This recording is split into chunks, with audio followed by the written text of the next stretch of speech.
So it is that time of year when all gearheads like me start to geek out on what's going to be coming out for the next season. Unfortunately, I wasn't able to make it over to SIA Denver this year. So I am going to be a bit of an armchair analyst, but I have been scouring the internet to see what the latest tech will be coming out in 2018 for ski boots. So I just wanted to go through a few of the models that have stood out to me so far. So I guess the main thing that has stood out is just the whole industry's focus towards touring boots. So that's where we're seeing most of this push happen and where nearly all the innovation is in ski boots this year. Now the ski boot that's made the biggest impact so far is going to be Atomic with their Hawx Ultra XTD 130. Now this ski boot is basically a fusion of the Atomic's Hawx Ultra Alpine boot combined with the Backland walk mechanism.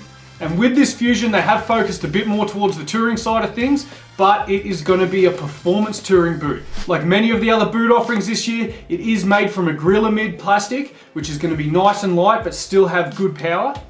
You'll see 54 degrees range of motion with this walk mechanism. They're going to weigh 1.4 kilos. They have rocket soles, and they're also going to feature Dynafit certified tech inserts. So these boots are going to be suitable with any touring pin binding, but also will be able to be skied in any WTR binding setup. The Scott S1. So here we find another true touring boot. What they've done this one is flip it completely around, and you're finding the hike walk mechanism on the front of the tongue of this boot. Now with the tongue of this Scott boot, it is actually attached towards the front in the toe box, and then it is hinged in the middle. So what you find with this tongue is once that walk mechanism is released, it completely frees up this walk action.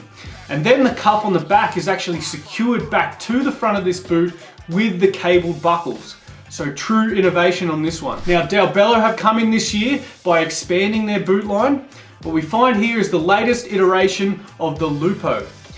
Now this Lupo AX is a more medium fit 100mm last, so it just makes this Lupo boot more accessible for a medium fit. Now one thing of note that you can do with this Lupo boot is completely remove the tongue when you are doing your touring, and that is just going to offer a massive range of motion up to 67 degrees. Also they have improved and updated their ski hike mechanism that's on the back of the boot. Salomon have a new mountaineering boot called the X-Alp. Now this really is more of a true mountaineering boot, really tailored towards the people that are looking to cover long distance, need a really light setup. It will still ski okay. It is basically an iteration of the Arc'teryx boot that came out last year. They have made some modifications to improve it. Now one thing I think is awesome is that when you are in walk mode in this boot, it features a 3D rotating cuff. And once that's released, it's going to allow a little bit of ankle rotation. So this is going to give you a much more natural and efficient stride as you're skinning. Now this boot is only going to weigh about 1 kilo, so it's going to be incredibly light and great for exploring. K2 have come out this year and they've added a heated liner to their Spyne 120. Now it isn't the first boot to come out with a heated liner. We've seen Alpina do it a couple of years ago. Salomon have done it with their rental boots, but this is getting a heated liner into what you'd consider is a performance boot. So that is a pretty cool thing to see. Now I'm always a little bit skeptical on the heated liners, but we'll just see how they go.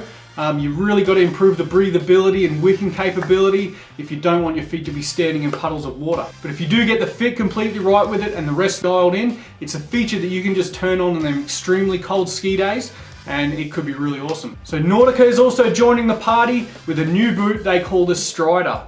Now what we're getting here is just another boot that's made from acrylamide plastic. You're getting Dynafit tech inserts, and you're also getting a really good walk mechanism. So just another one that's a good skiable touring option. And the last one we'll look at is the Rossignol Track.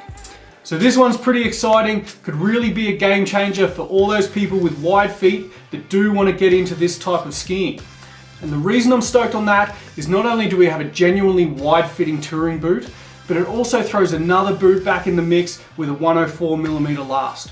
So even if you're going to use this boot as a performance downhill resort boot, it's still a great option for the wide feet. So that's some of the best ski boot tech that I could find from this year's SIA.